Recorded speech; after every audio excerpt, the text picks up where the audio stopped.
Un millionnaire a emmené sa nouvelle femme de ménage au dîner de gala de son entreprise. Mais ce qu'elle a fait a choqué tout le monde. Avant que l'histoire commence, dites-nous en commentaire de quelle ville vous nous regardez. Et à la fin, n'oubliez pas de noter cette histoire de 0 à 10. Bonne lecture à tous. William Porter traversait le salon de sa demeure d'un pas agacé, son téléphone vibrant sans cesse dans la poche intérieure de sa veste. Encore un message du conseil d'administration. Encore une exigence concernant le dîner de gala du lendemain. Encore un rappel de la pression qui pesait sur lui pour sauver l'image de l'entreprise. Une image qu'il avait lui-même mise en péril. Il s'arrêta net en voyant la nouvelle femme de ménage temporaire épousseter les meubles du salon. La jeune femme ne remarqua même pas sa présence, trop concentrée à frotter une tache invisible sur la table basse. « Vous !» lança William d'un ton sec. La femme de ménage sursauta et manqua de lâcher le flacon de produit. Lorsqu'elle se retourna, ses yeux s'écarquillèrent de surprise. « Monsieur Porter, je ne savais pas que vous étiez rentré. Vous avez besoin de quelque chose ? Votre nom ? Daisy. Daisy Stevens, monsieur. » William la dévisagea un instant. À court d'options, à court de temps et à court de patience, une idée absurde lui traversa l'esprit. Il était désespéré, et les gens désespérés prennent parfois des décisions discutables. « Combien gagnez-vous par jour ?» Daisy fronça les sourcils visiblement perdus. « 120 $. Pourquoi ? J'ai besoin d'une cavalière pour le dîner de gala de mon entreprise demain soir. » William croisa les bras, le ton froid et direct. « Je suis prêt à vous payer 4 000 $ pour quelques heures de votre temps. » Le silence qui suivit fut assourdissant. Daisy cligna plusieurs fois des yeux, comme pour vérifier qu'elle avait bien entendu. « Pardon, vous avez dit 4 000 $? » « Exactement. Pour que je vous accompagne au dîner de gala ?» William consulta sa montre avec impatience. « C'est un événement corporate important. Il faut que j'apparaisse avec quelqu'un à mon bras. Vous n'aurez qu'à porter une tenue élégante, vous asseoir à table, sourire quand il faut et vous taire. Pas d'opinion, pas de conversations inutiles, juste être présentable et discrète. » Daisy laissa échapper un rire incrédule. « Vous vous moquez de moi, là ?»« Je ne plaisante jamais avec l'argent, » répondit William sans l'ombre d'un sourire. « C'est une simple transaction commerciale. Vous faites semblant d'être ma compagne quelques heures, je vous paie grassement, tout le monde y gagne. » « Vous voulez m'utiliser comme un accessoire décoratif ?» Daisy posa brutalement le chiffon sur la table, la voix pleine d'irritation. « Comme si j'étais un meuble qui s'accorde avec la pièce ?»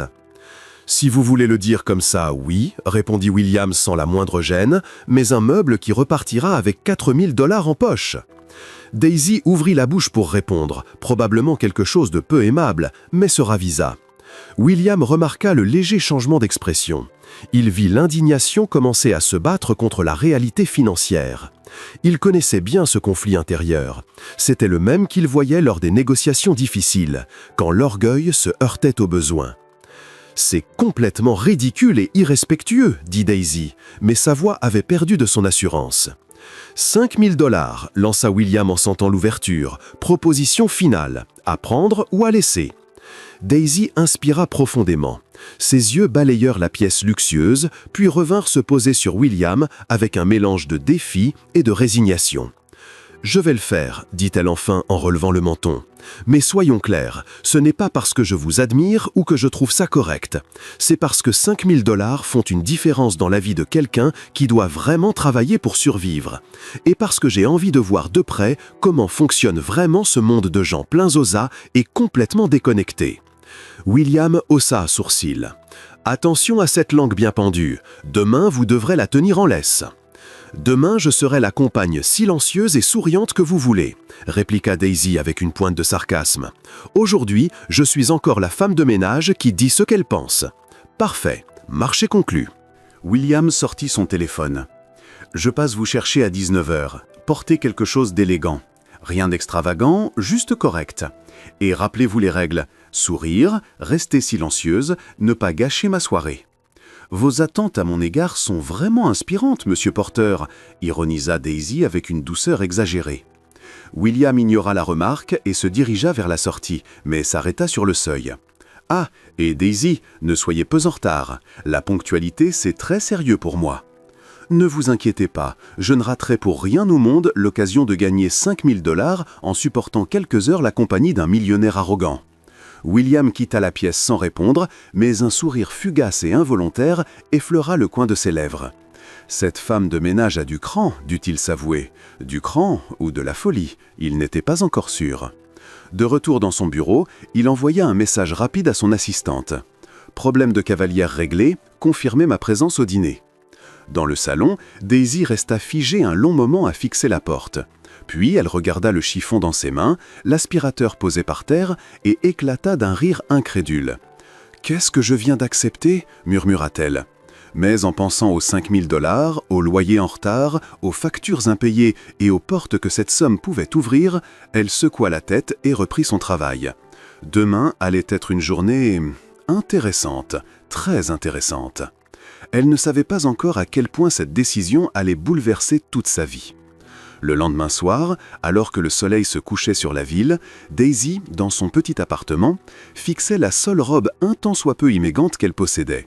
Noire, simple, achetée en solde des années plus tôt, mais ça ferait l'affaire.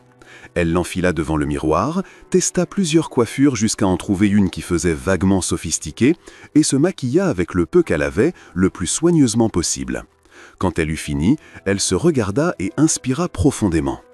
Elle ne ressemblait pas à une riche mondaine, mais elle ne ressemblait plus non plus à la femme de ménage qui nettoyait les villas.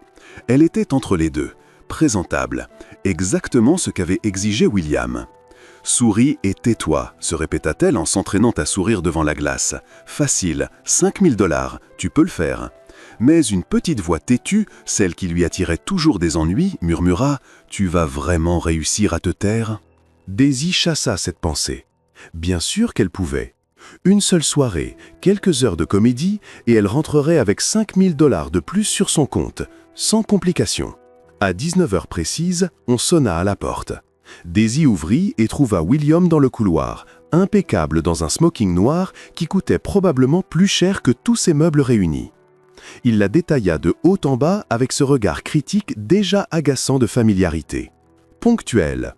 C'est bien, fut tout ce qu'il dit avant de tourner les talons vers l'ascenseur. « Bonsoir à vous aussi, quel bonheur de vous revoir » marmonna Daisy en attrapant son petit sac et en fermant la porte. Le trajet jusqu'à l'événement se fit dans un silence gênant. William conduisait sa voiture de luxe avec son air sérieux habituel, consultant son téléphone à chaque feu rouge. Daisy regardait par la fenêtre, se demandant pour la 1000e fois si elle n'avait pas perdu la raison en acceptant cette proposition insensée. « Rappelez-vous les règles » lâcha enfin William alors qu'ils approchaient de l'hôtel 5 étoiles. « Souriez, restez à côté de moi et surtout, ne dites rien.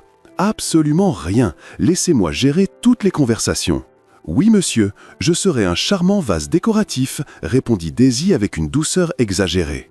William lui lança un regard d'avertissement mais ne répondit pas. La salle de bal était somptueuse, lustres immenses, table ornée de compositions florales hors de prix, invités tirés à 4 épingles avec des coupes de champagne à la main. Daisy se sentit totalement déplacée, mais garda le dos droit et un sourire poli. William lui offrit à peine un regard en entrant, se contentant de lui tendre mécaniquement le bras. Ils se dirigèrent droit vers la table principale où étaient déjà installés plusieurs hommes en costume et femmes couvertes de bijoux. « William, ravi que vous soyez venu » lança chaleureusement un homme âgé aux cheveux gris. « Et qui est la charmante personne qui vous accompagne ?»« Voici Daisy » répondit William de façon évasive en lui avançant une chaise sans même la regarder. « Elle m'accompagne ce soir. » Daisy remarqua immédiatement qu'il évitait délibérément de donner plus de détails. Pas de nom de famille, pas de contexte. Comme si elle était un objet temporaire, un accessoire loué pour la soirée. Elle s'assit à côté de lui et conserva son sourire poli pendant que les autres la saluaient avec une courtoisie superficielle. Elle sentait leur regard curieux, leur évaluation silencieuse. Évidemment qu'elle n'était pas à sa place. Sa robe était trop simple, son sac n'avait pas de marque, et elle n'avait définitivement pas cet air d'assurance ennuyée qu'arbornent naturellement les autres femmes. Le dîner commença avec des discours interminables sur la croissance du marché, l'expansion et les bénéfices trimestriels. Daisy mangea en silence, écoutant les conversations. C'était à la fois fascinant et glaçant. Ces gens parlaient de licenciement comme on parle du menu. « Il faut augmenter la marge bénéficiaire d'au moins 20% au prochain trimestre », déclara une femme blonde impeccablement coiffée, même si cela implique de réduire les effectifs dans certains départements. Les employés sont des ressources remplaçables, renchérit un autre dirigeant en découpant son steak avec précision chirurgicale. L'important, c'est de garder les actionnaires contents. Daisy serra son couvert un peu trop fort. Ressources remplaçables. Comme si les gens qui faisaient des heures sup, qui faisaient vivre leur famille, qui donnaient tout à cette entreprise, n'étaient que des lignes sur un tableur. William, à côté d'elle, restait calme, hochant la tête en signe d'approbation. Pas une seule fois il ne sembla gêné par la froideur ambiante. Puis un homme âgé élégant, assis en face, se tourna vers elle avec un sourire condescendant. « Et vous, ma chère ?» demanda-t-il d'un ton qui laissait entendre qu'il n'attendait rien d'intéressant. « Que pensez-vous de tous ces sujets d'entreprise? Ça doit être ennuyeux pour quelqu'un qui n'est pas du milieu. » Daisy sentit tous les regards se poser sur elle. William se raidit à côté et elle entendit presque ses pensées. Sourit. « Tais-toi, ne gâche pas tout. » Elle ouvrit la bouche pour donner une réponse polie et vide comme promis. Mais les mots qui sortirent furent tout autres. « En réalité, Monsieur Moretti, dit-elle après avoir lu le nom sur le carton devant lui, je trouve fascinant qu'une entreprise puisse afficher des chiffres aussi impressionnants dans ses rapports, tout en perdant la seule ressource qui compte vraiment, des employés engagés et motivés. » Le silence fut total. William se figea, son verre de vin suspendu en l'air, les autres clignèrent des yeux stupéfaits, comme si un vase décoratif venait de donner une conférence sur la physique quantique. Monsieur Moretti, lui, se pencha en avant avec un réel intérêt. « Continuez, je suis curieux. » Daisy sentit le regard furieux de William lui brûler la tempe. Mais une fois lancée, elle ne pouvait plus s'arrêter. D'années de frustration, d'études acharnées sans jamais pouvoir les mettre en pratique, de nettoyage de bureaux pendant que des dirigeants incompétents prenaient de mauvaises décisions, tout sortit. « Je comprends que les chiffres soient importants, » poursuivit-elle d'un ton respectueux mais ferme. « Mais une entreprise qui ne pense qu'au profit à court terme et traite ses employés comme des pièces jetables creuse sa propre tombe. » Sans environnement de travail sain, sans investissement dans le développement des équipes, sans vraie responsabilité sociale, même les meilleurs talents finissent par partir. Et là, peu importe l'argent que vous avez pour embaucher des remplaçants, la réputation de l'entreprise est déjà fichue. « Intéressant, » murmura Moretti, captivé. « Et d'où vous vient cette connaissance? Dans quel domaine travaillez-vous » Daisy hésita une seconde, mais se dit qu'elle avait déjà brisé toutes les règles. Pour l'instant, je suis femme de ménage, Monsieur Moretti, mais j'ai un diplôme en gestion d'entreprise obtenu il y a 2 ans. Je n'ai simplement jamais eu de vraie chance de l'utiliser parce que personne n'embauche sans expérience. C'est le cercle vicieux classique. La bombe était lâchée. Daisy sentait la tension irradier de William comme des ondes de chaleur. Il avait amené une femme de ménage au dîner le plus important de l'année et maintenant tout le monde le savait. Mais Moretti ne parut pas gêné. Au contraire, ses yeux brillaient de curiosité. Une femme de ménage diplômée en gestion d'entreprise. Quel gâchis de talent! Continuez, je vous en prie. Vous parliez d'environnement de travail. Que changeriez-vous concrètement dans une entreprise comme la nôtre? Et là, à l'horreur absolue de William et à la fascination croissante des autres convives, Daisy se mit à parler gestion des ressources humaines, importance des programmes d'intégration, retour sur investissement des petites actions pour le bien-être des employés, études à l'appui, exemples de succès, tendances du marché et adaptation aux nouvelles générations. Chaque mot sortait avec la passion de quelqu'un qui avait étudié le sujet par amour, pas par obligation. William restait pétrifié, déchiré entre la colère d'avoir été totalement désobéi et le choc de découvrir que la décoration qu'il avait louée était en réalité plus compétente que la moitié des cadres assis à cette table. « Extraordinaire !» conclut enfin Moretti en s'adossant à sa chaise avec un sourire pensif. « Mademoiselle Daisy, c'est une tragédie qu'une intelligence comme la vôtre soit gaspillée à faire le ménage. C'est exactement le genre de regard neuf dont cette entreprise a besoin. » Daisy cligna des yeux, abasourdie. « Passez me voir lundi matin, » reprit Moretti en lui tendant sa carte de visite. « Il y a un poste libre au département ressources humaines. Niveau débutant, bien sûr, mais avec un vrai potentiel d'évolution pour quelqu'un qui fait preuve de compétence. Et j'ai le sentiment que ce sera votre cas. » Le monde sembla s'arrêter. Daisy regarda la carte comme si c'était un ticket de loterie gagnant. Une vraie chance. Enfin.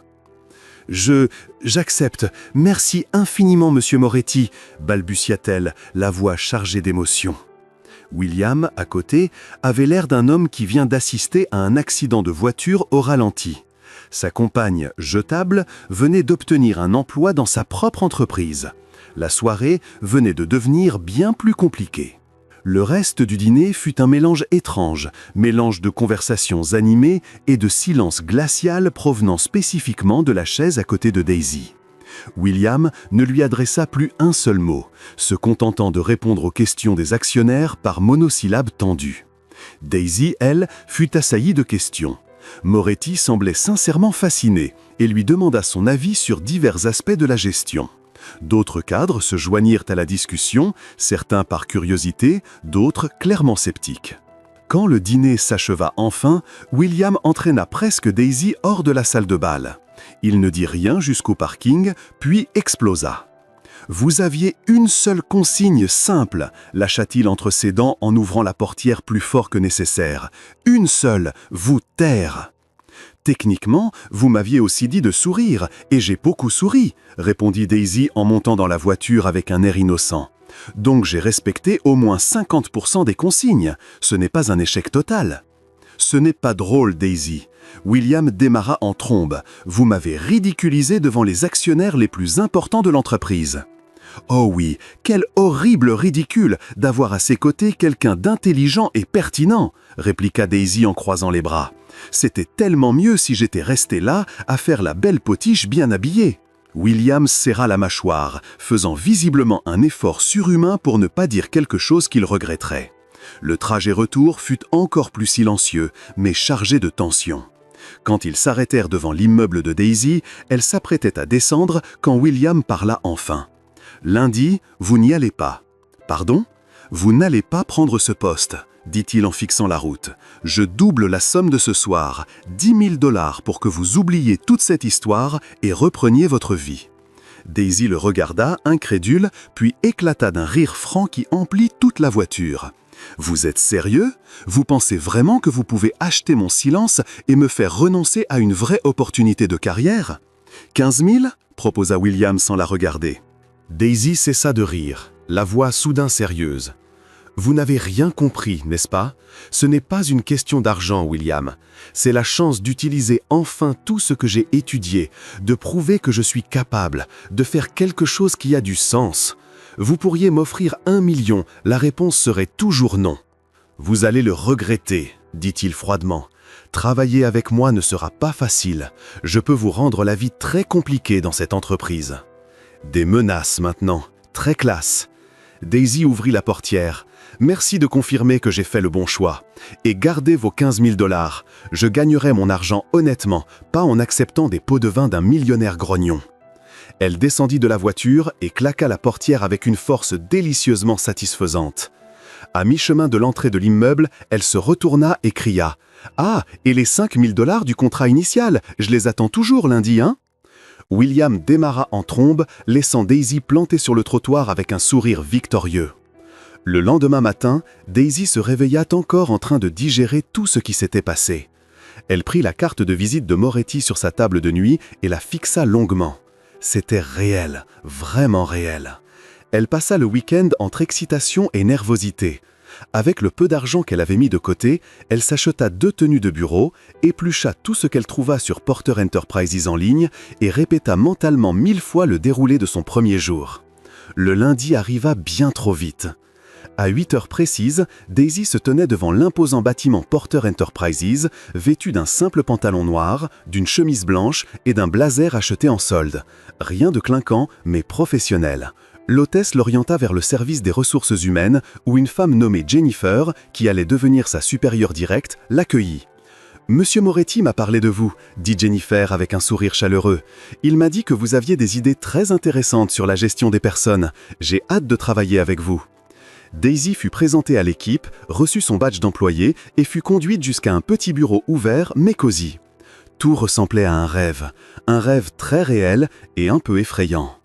Elle rangeait ses affaires quand une voix familière et peu amicale retentit derrière elle. « Je vois que vous avez quand même décidé de venir. » Daisy se retourna. William, bras croisés, arborait son habituel air de désapprobation. « Bonjour à vous aussi, patron », répondit-elle avec une douceur exagérée. Ou devrais-je dire ex-patron, je ne sais plus trop comment fonctionne la hiérarchie maintenant que je ne fais plus vos poussières. Vous dépendez de Moretti, et Moretti dépend de moi, trancha William. Donc, techniquement, je reste votre patron. Et je vais être clair, je ne vais pas vous faciliter la tâche. Si vous voulez prouver que vous avez votre place ici, il faudra travailler 2 fois plus que n'importe qui. Parfait, parce que j'appréhendais justement un traitement de faveur, répliqua Daisy en levant les yeux au ciel. Détendez-vous, William. Je n'ai pas besoin de vos passe-droits. J'ai juste besoin que vous restiez loin de mon chemin. Oh, je vais vous avoir à l'œil, très très près, dit-il avec un sourire qui n'atteignait pas les yeux. Chaque erreur, chaque retard, chaque rapport rendu avec 1 minute de trop, je le verrai. Génial, vous allez avoir beaucoup de temps libre alors, parce que je n'ai pas l'intention d'en faire, répondit Daisy en s'installant confortablement dans son nouveau fauteuil pivotant. Maintenant, si vous permettez, j'ai du vrai travail, contrairement à certaines personnes qui ont visiblement du temps à perdre à menacer les nouvelles recrues. William ouvrit la bouche pour répliquer, mais Jennifer surgit pile à ce moment avec une pile de dossiers. « Daisy, j'ai besoin que tu relises ces rapports sur le climat organisationnel et que tu me donnes ton retour avant la fin de la journée. Monsieur Porter, je peux vous aider ?» William lança un dernier regard lourd à Daisy avant de tourner les talons. « Non, c'est bon, j'ai fini. » Une fois partie, Jennifer se pencha et chuchota. « Il est toujours aussi grognon ou tu as un don particulier pour le mettre hors de lui ?» « Je crois que c'est un peu des deux, » avoua Daisy en souriant. « Vu que jusqu'à la semaine dernière je faisais encore le ménage chez lui, je pense qu'il digère mal le choc. »« Tu étais sa femme de ménage? Sérieusement ?»« Yep, » répondit Daisy en attrapant le premier rapport. « Et maintenant je suis l'employé qu'il déteste le plus. Mais tant pis pour lui, moi j'ai une carrière à construire. » Et tandis qu'elle plongeait dans les documents, Daisy ne put s'empêcher de sourire. Sa nouvelle vie venait officiellement de commencer. Et elle s'annonçait bien plus intéressante qu'elle ne l'avait imaginé. Les premières semaines de Daisy chez Porter Enterprise furent un vrai grand 8 d'émotion et d'apprentissage. Elle se jetait à corps perdu dans chaque mission, analyse de rapports, participation aux réunions, absorption d'informations comme une éponge. Jennifer fut impressionnée par la rapidité avec laquelle elle comprenait les rouages internes de l'entreprise. « Tu es sûr de n'avoir jamais travaillé en environnement corporate avant ?» demanda Jennifer un après-midi en relisant un rapport préparé par Daisy. « Parce que c'est parfait, meilleur que ce que certains de nos analystes seniors rendent. » « Disons que j'ai eu tout le temps d'étudier la théorie en passant l'aspirateur, » répondit Daisy avec un sourire. « Rien de tel que nettoyer les bureaux en écoutant les dirigeants se disputer sur la stratégie pour apprendre sur le terrain. » Ce qu'elle ne dit pas, c'est que William faisait un passage surprise au service RH au moins 3 fois par semaine, toujours avec une excuse corporate bidon, mais clairement pour surveiller chacun de ses gestes. Et Daisy, fidèle à elle-même, ne ratait jamais une occasion de le faire enrager. « Monsieur Porter, quelle surprise de vous voir ici pour la 3e fois de la journée » lança-t-elle un jour sans même lever les yeux de sa feuille Excel. « Je commence à croire que vous surveillez mon travail, ou alors que je vous manque quand je ne fais plus vos vitres. » William lui décocha un regard glacial. « Je m'assure simplement que les standards de l'entreprise sont respectés dans tous les départements. » « Bien sûr, et par le plus grand des hasards, c'est mon département qui a le plus besoin de cette vigilance, » rétorqua Daisy avec un sourire beaucoup trop innocent. Quelle admirable abnégation! Jennifer, qui assistait à la scène depuis son bureau, cacha un rire derrière sa main. Mais le vrai test arriva quand Daisy fut convoquée à sa première grande réunion stratégique. Discussion sur la restructuration de plusieurs divisions, et elle représenterait les RH en l'absence de Jennifer, partie en déplacement. « Tu observes et tu prends des notes », lui avait dit Jennifer avant de partir. « Tu es encore en apprentissage, tu n'es pas obligé de parler, sauf si tu te sens à l'aise. » Daisy entra dans la salle de réunion et sentit immédiatement le poids de tous les regards. Cadre expérimenté, directeur de département, et en bout de table, William, avec cette expression qu'elle commençait à trop bien connaître. Il attendait son échec. « Commençons », lança William sans préambule. « Nous avons une proposition de réduction de 15% des effectifs au service client. Les chiffres montrent qu'en optimisant les processus, nous pouvons maintenir la productivité avec moins de personnel. » Les directeurs débattirent, la plupart validant la logique froide des chiffres. Daisy écoutait, prenait des notes, mais une boule d'angoisse grandissait dans sa poitrine. « C'est une mesure nécessaire, » conclut le directeur financier. « Il faut couper les coûts où on peut. » Avec tout le respect que je vous dois, la voix de Daisy brisa le consensus de la salle. Tous les regards se tournèrent vers elle. William se raidit sur sa chaise. « Je pense que cette analyse est incomplète. » « Incomplète ?» Le directeur financier haussa un sourcil. « En quoi, mademoiselle Stevens ?» Les chiffres disent que la productivité reste stable, mais ils ne tiennent pas compte de l'impact sur le moral, de la surcharge des équipes restantes et surtout de la qualité du service client. Une coupe de 15% signifie que ceux qui restent vont travailler plus, être stressés et à terme, la qualité va chuter. Et ça touche directement la satisfaction client et, à long terme, le chiffre d'affaires. Ce sont des spéculations, contre un autre directeur. Nous n'avons pas de données concrètes là-dessus. Si, justement, répondit Daisy en ouvrant son ordinateur et en lançant la présentation qu'elle avait préparée ces dernières semaines, anticipant exactement ce genre de débat. Elle projeta graphiques, chiffres, études de cas internes sur 5 ans. À chaque réduction significative d'effectifs, 3 mois plus tard, hausse des réclamations clients et baisse de la rétention employée. Coût du recrutement et de la formation supérieur aux économies initiales. Silence de plomb dans la salle. « Vous avez préparé ça toute seule ?» demanda Moretti depuis son coin de table, visiblement intéressé. « Oui, monsieur, ces 3 dernières semaines en parallèle de ma prise de poste. Et j'ai une contre-proposition. Au lieu de couper des postes, on investit dans la formation et l'optimisation réelle des processus. Je peux vous présenter un plan détaillé qui garde tous les emplois et augmente l'efficacité de 20%. 20%, le directeur financier eut l'air sceptique. Très ambitieux pour quelqu'un qui est là depuis moins d'1 mois. Ambitieux, mais réalisable, je peux le prouver avec des données. » William prit enfin la parole, la voix plus maîtrisée que Daisy ne l'aurait cru. « Présentez le plan à la prochaine réunion. S'il est viable, on l'étudiera. » Ce n'était pas un enthousiasme débordant, mais ce n'était pas un refus. Daisy hocha la tête. À la fin de la réunion, alors qu'elle rangeait ses affaires, William s'approcha. La salle était vide, ils n'étaient plus que tous les deux. « Vous vous aventurez en eau profonde, dit-il assez bas pour qu'elle seule l'entende, en promettant des résultats que vous ne tiendrez peut-être pas. Et vous continuez à me sous-estimer, répondit-elle en le regardant droit dans les yeux. Vous n'avez toujours rien appris depuis le gala ? Avoir de la chance une fois ne veut pas dire que ça se reproduira. Ce n'était pas de la chance, c'était de la préparation qui rencontre l'opportunité, rétorqua Daisy en prenant son sac. Et pour info, je ne promets jamais ce que je ne peux pas tenir. Ce plan marchera. Et quand il marchera, vous allez devoir ravaler votre fierté et admettre que vous vous êtes trompé sur moi. Confiante. Réaliste. Il y a une différence. Elle se dirigea vers la porte, puis s'arrêta. Ah, et William, j'attends toujours les 5 000 $ promis pour la soirée gala. Simple rappel. L'expression de William à cet instant fut un mélange d'incrédulité et d'agacement qui arracha à Daisy un vrai sourire alors qu'elle quittait la pièce. Les jours suivants, Daisy vécut pratiquement au bureau pour peaufiner son plan. Elle discuta avec des employés de tous les services, analysa les processus, identifia les goulots d'étranglement et conçut des solutions concrètes. Jennifer l'aida de précieux conseils et même des collègues d'autres équipes proposèrent des idées dès qu'ils entendirent parler du projet. « Tu secoues bien la fourmilière », commenta Jennifer un soir en apportant un café à Daisy qui travaillait tard. « Les gens sont excités. Ça fait des années que personne n'a proposé quelque chose qui prenne vraiment en compte le bien-être des salariés. » « C'est parce que ceux qui décident n'ont jamais été de l'autre côté », répondit Daisy en tapant un dernier point. « Ils n'ont jamais fait le ménage, jamais stressé pour payer le loyer. C'est facile de couper 15% quand on ne connaît ni les noms ni les histoires des gens qu'on vire. William ne va pas aimer être défié une 2e fois, prévint gentiment Jennifer. William n'aime rien de ce que je fais, haussa les épaules Daisy, mais ça ne m'empêchera pas de faire ce qui est juste. Le jour de la présentation arriva plus vite qu'elle ne l'aurait voulu. Elle fut dans la salle 15 minutes en avance, vérifiant pour la 10e fois que tous les slides étaient dans l'ordre. « Respirer, ça aide, tu sais », lança Jennifer en entrant avec un sourire encourageant. « Tu vas tout déchirer. » Facile à dire quand ce n'est pas toi qui vas expliquer à une salle pleine de cadres qu'ils se sont plantés depuis des années, répondit Daisy en réalignant ses feuilles pour la 3e fois, plus par nervosité que par besoin. Les cadres arrivèrent, prirent place.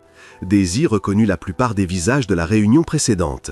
Le directeur financier sceptique, Moretti, toujours curieux, et William qui entra en dernier et s'assit en bout de table avec cette expression indéchiffrable qu'elle commençait à trop bien connaître. « Commençons, dit William en feuilletant des documents. « Mademoiselle Stevens, je crois que vous avez une proposition alternative pour la restructuration. » Daisy se leva, brancha son ordinateur, les mains tremblant légèrement mais bien cachées. Oui, monsieur. Ces dernières semaines, j'ai analysé nos processus internes et discuté avec les employés de tous les départements. Ce que j'ai découvert est assez révélateur. Premier slide, un graphique détaillé. Notre vrai problème n'est pas le nombre de salariés, ce sont les manques de communication entre services et les processus redondants qui font perdre un temps fou. Elle passa slide après slide, gagnant en assurance. Exemple concret, le service client remplissait actuellement 4 formulaires différents pour une seule réclamation. Elle proposa un système intégré, montra les gains de temps, les économies, les témoignages d'employés. L'investissement initial est d'environ 200 000 $, conclut-elle. Ça peut paraître beaucoup, mais comparé au coût de licenciement, de recrutement futur et de perte de productivité, on économise 300 000 $ dès la première année. Sans compter l'impact positif sur le moral et la satisfaction client. Silence. Pas le silence choqué de la fois précédente, mais un silence de réflexion profonde. On entendait presque les cerveaux calculés. « Combien d'employés avez-vous interrogé » demanda Moretti en feuilletant la version papier qu'elle avait distribuée. « 63, monsieur, de tous les départements. Je voulais l'image réelle du quotidien, pas seulement celle des rapports officiels. » « Impressionnant » murmura Moretti. Le débat s'engagea. Questions, ajustements, questions précises. Exactement le type de réception qu'espérait Daisy. Puis le directeur financier se tourna vers William. « Monsieur Porter, votre avis sur la proposition ?» Tous les regards convergèrent vers le bout de table. Daisy retint son souffle. William resta silencieux un temps interminable. Puis, à la surprise générale, et surtout celle de Daisy, il hocha lentement la tête. « C'est une proposition solide, » admit-il, les mots semblant lui coûter. « Bien étayé, chiffré, avec un plan de mise en œuvre réaliste. J'approuve le projet pilote. Mademoiselle Stevens sera responsable de sa mise en place dans les 2 départements choisis. » Daisy cligna des yeux, certaine d'avoir mal entendu. « Je dirigerai le projet ?»« Vous l'avez conçu, vous connaissez chaque détail, vous avez parlé aux employés. C'est logique que vous le pilotiez, » répondit William en la regardant enfin dans les yeux. « À moins que vous ne vous sentiez pas à la hauteur. » C'était un défi à peine voyé. Il la testait, pariant qu'elle reculerait. « J'accepte, » répondit-elle sans hésiter en relevant le menton. « J'aurai besoin d'une équipe et des autorisations nécessaires pour modifier les processus. »« Vous les aurez, » trancha Moretti avant que William ne puisse répliquer. « Montez votre équipe et présentez le planning détaillé d'ici la fin de semaine. » La réunion fut levée. Daisy se retrouva entourée de cadres qui posaient des questions complémentaires. Quand elle sortit enfin, ses jambes flageolaient et elle arborait un sourire béat impossible à cacher. « Tu l'as fait !» Jennifer la serra dans ses bras dès qu'elle revint au service. « Ils ont validé, et en plus ils te mettent à la tête du projet. C'est énorme !»« Je suis encore en train de réaliser », avoua Daisy en s'effondrant dans son fauteuil. « Sérieux, qu'est-ce qui vient de se passer ?»« Tu viens d'impressionner une salle entière de vieux briscards. Voilà ce qui s'est passé, » rit Jennifer. « Et mon Dieu, la tête de William quand il a dû reconnaître que ton projet était bon. Moment culte de ma carrière !» Daisy éclata de rire, mais la mention de William fit ressurgir ce moment étrange de la réunion. Il avait validé sa proposition et, pire encore, il lui avait confié la direction du projet. Ça n'avait aucun sens. La dernière chose que William voulait, c'était bien la voir réussir. Non ? « Hé, reviens sur Terre !» Jennifer claqua des doigts devant le visage de Daisy. « Pas le temps de ruminer. Tu as un projet à monter et une équipe à constituer. Tu fêteras plus tard. » « Ah, tu as raison, » soupira Daisy en secouant la tête pour chasser ses pensées. « Il faut que je commence le planning et que je décide qui je vais inviter dans l'équipe. » « Tu as déjà des noms en tête ?»« Quelques-uns, » répondit Daisy en ouvrant son ordinateur. « J'ai beaucoup discuté avec les gens pendant mes recherches. Il y a des employés hyper talentueux qui n'ont jamais eu l'occasion de montrer ce qu'ils valent. Un peu comme moi il y a quelques mois. » Jennifer sourit. « Tu vas offrir à d'autres la même chance qu'on t'a donnée. J'aime ça. » Pendant que Daisy commençait à prendre des notes, son téléphone vibra. Message d'un numéro inconnu. « Bien joué pour la présentation. Ne foire pas le projet. WP. » Elle fixa le texto longtemps, sans trop savoir quoi en penser. Compliment ? Menace ? Les deux à la fois ? Finalement, elle décida que ça n'avait pas d'importance. Elle avait un projet à diriger et elle allait tout donner. Les jours suivants, Daisy devint un véritable tourbillon d'énergie et de détermination. Elle constitua son équipe avec soin, uniquement des personnes rencontrées pendant ses investigations, compétentes et réellement motivées à changer les choses. Il y avait Thomas du service client, bourré d'idées géniales mais jamais écoutées, Linda de la compta, qui connaissait les systèmes mieux que personne, et Patrick, jeune analyste junior avec un œil impressionnant pour l'optimisation des processus. Bienvenue dans le projet le plus ambitieux et potentiellement le plus catastrophique de votre carrière, lança Daisy lors de la première réunion d'équipe, un sourire mêlant assurance et nervosité. On va changer le fonctionnement de cette boîte, avec 50% de chances de finir en héros et 50% de chances de se faire virer.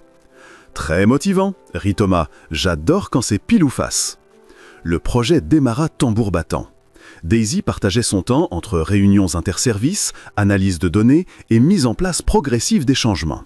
C'était épuisant, mais excitant de voir les choses prendre forme. Le seul problème, William avait décidé de superviser personnellement chaque étape. Et quand je dis chaque étape, je veux dire chaque micro-décision, chaque rapport, chaque virgule. Mademoiselle Stevens, j'ai besoin que vous m'expliquiez pourquoi vous avez commencé par la logistique plutôt que par la finance, lança-t-il un après-midi en débarquant à son poste, planning à la main. Bonjour à vous aussi, William, répondit Daisy sans lever les yeux de son tableur. Je vais bien, merci de vous en soucier. Et vous ? Ce n'est pas une blague, on parle de décisions stratégiques et de politesse élémentaire. Mais puisque vous demandez si gentiment, Daisy le regarda enfin. J'ai commencé par la logistique, parce que c'est là qu'on a identifié les goulots d'étranglement les plus critiques. Les résoudre en premier crée un effet domino positif sur les autres services. Tout est expliqué dans le rapport d'hier, celui de 23 pages que vous n'avez visiblement pas lu jusqu'au bout. William serra la mâchoire. Je l'ai lu en entier. Alors pourquoi poser une question dont la réponse est page 12 ?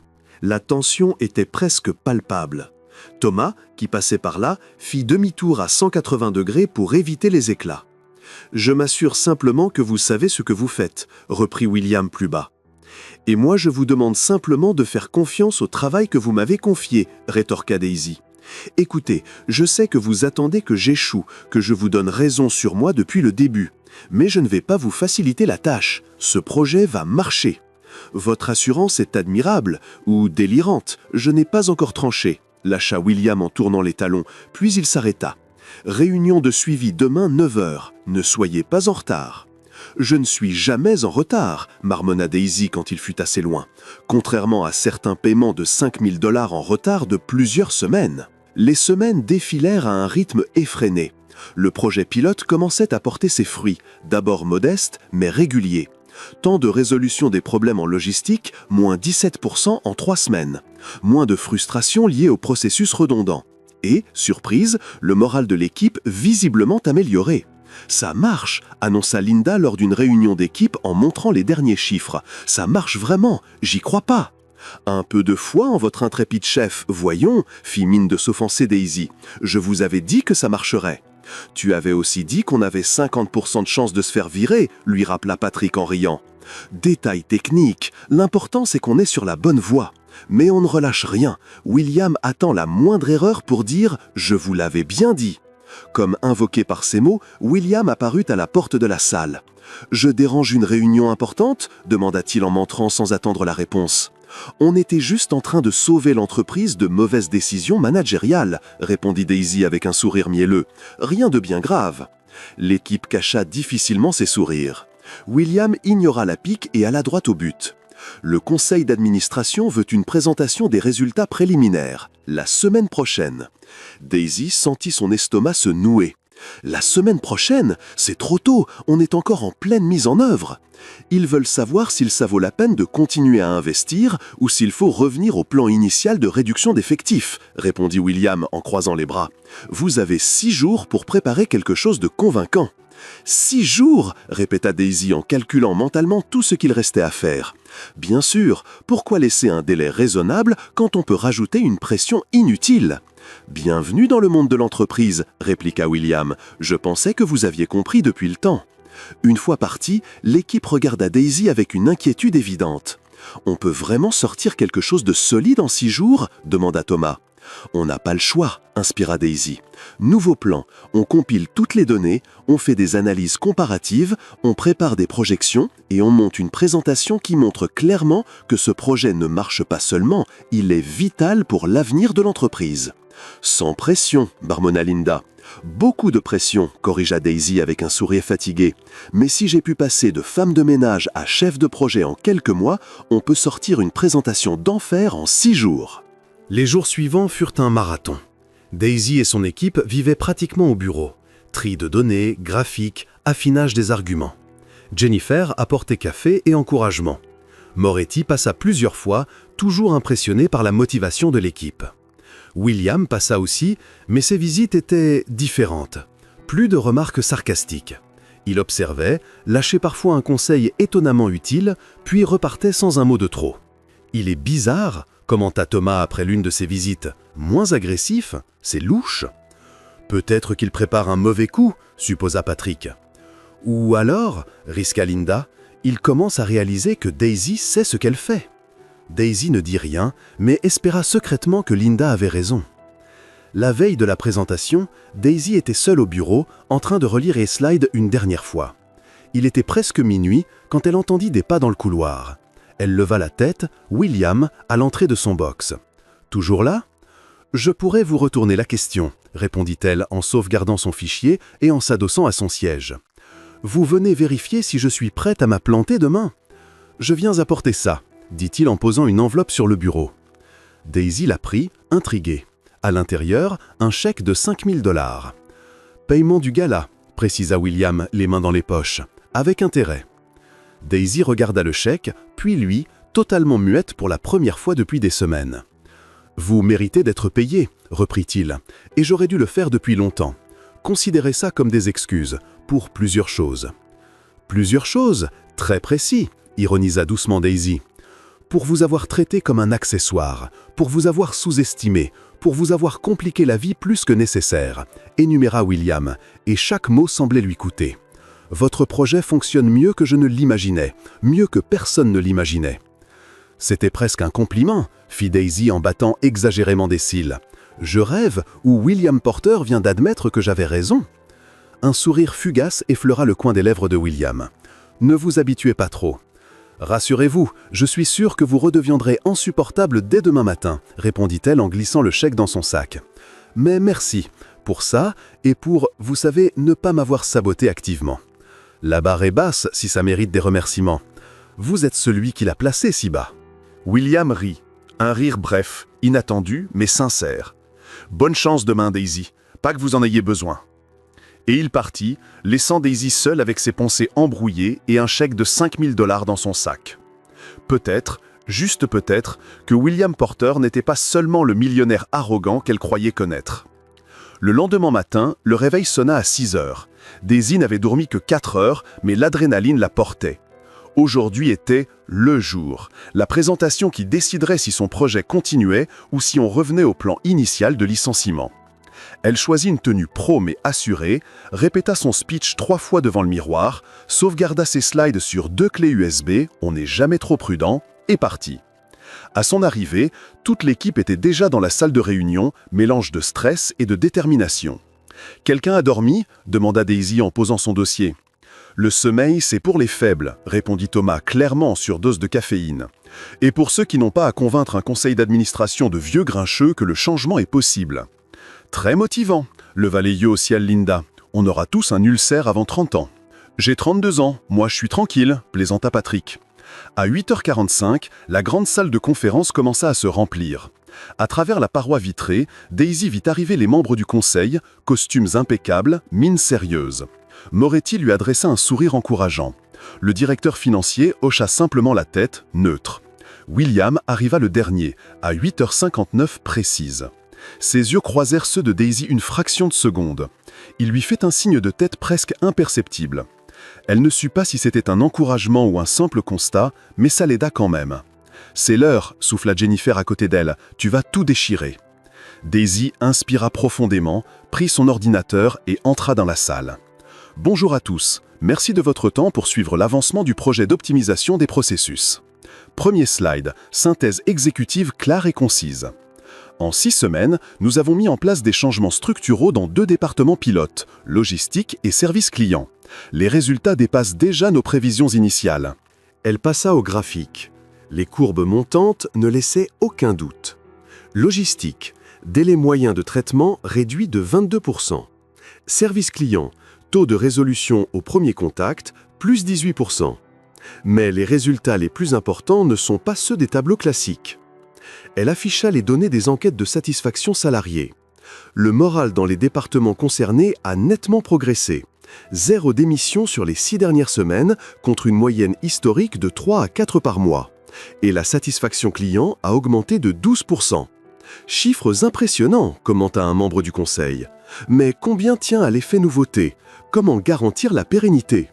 Excellente question, répondit Daisy, prête.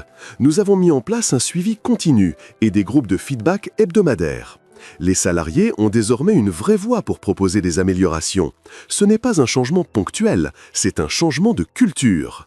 Le directeur financier leva la main. Et le budget, on est dans les clous. 7% en dessous, sourit Daisy. Beaucoup de changements n'ont nécessité aucun investissement lourd, juste une réorganisation intelligente des ressources existantes. La présentation dura encore 20 minutes. Daisy répondit à chaque question avec des données concrètes, des exemples pratiques et des projections réalistes.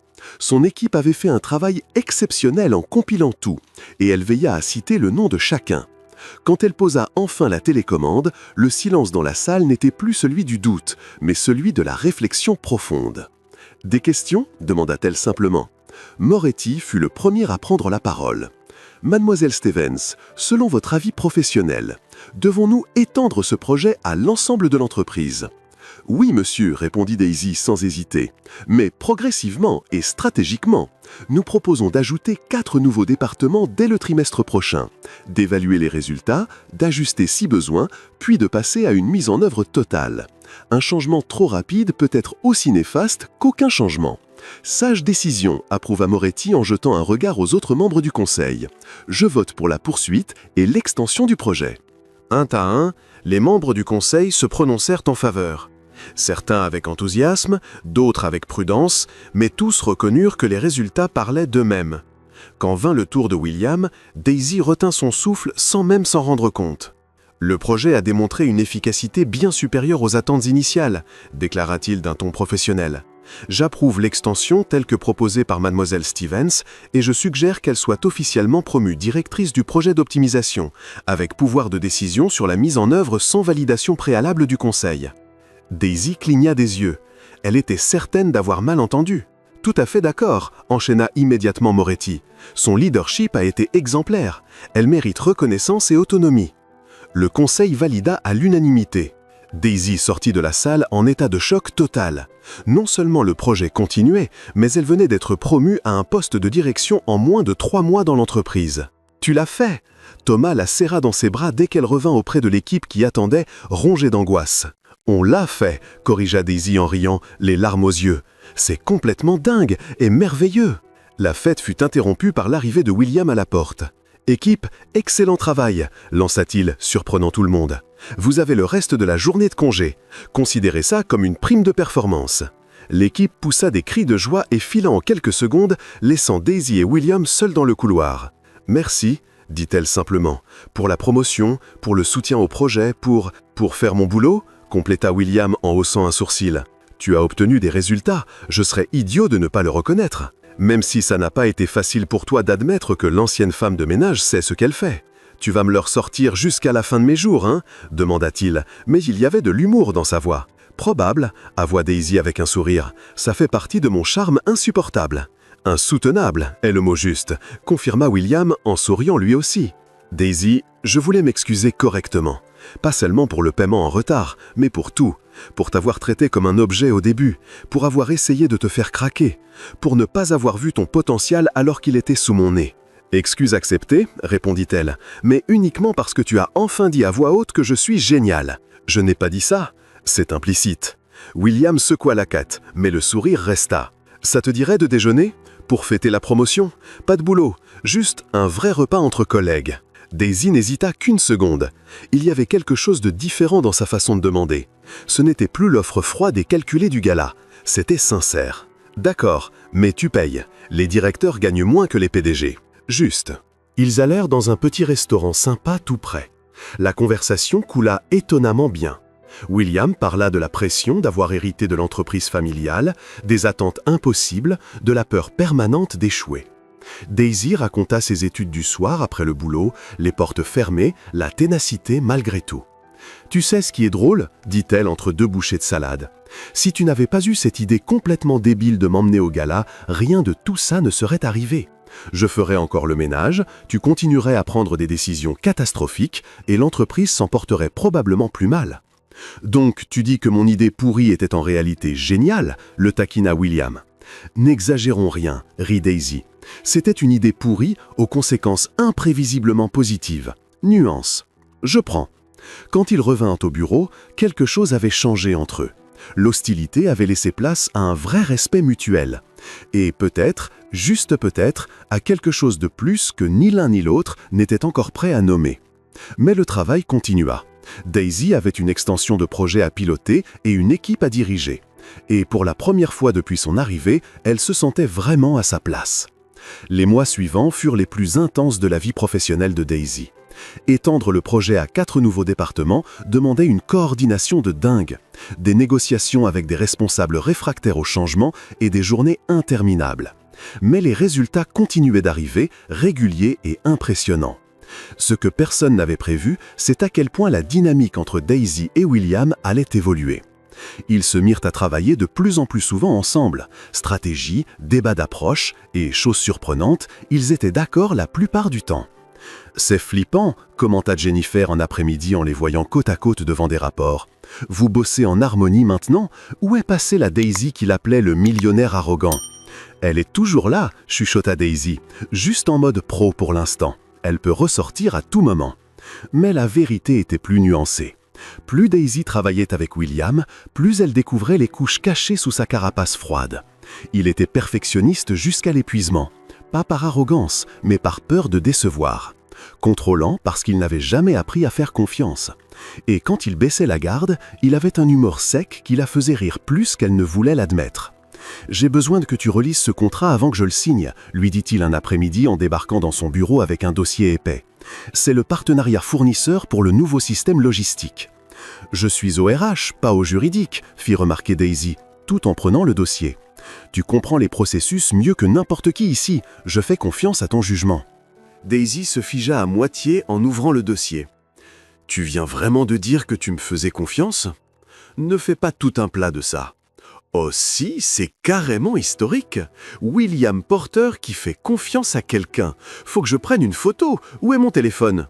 Tu es insupportable. Et toi, tu souris. 2e événement historique de la journée. » Ces moments-là devinrent de plus en plus fréquents. Conversation qui démarrait sur le boulot et finissait sur le perso. Déjeuner qui devint presque une habitude. Regard qui durait 1 seconde de trop pour rester purement professionnel. Jennifer fut la première à le remarquer, évidemment.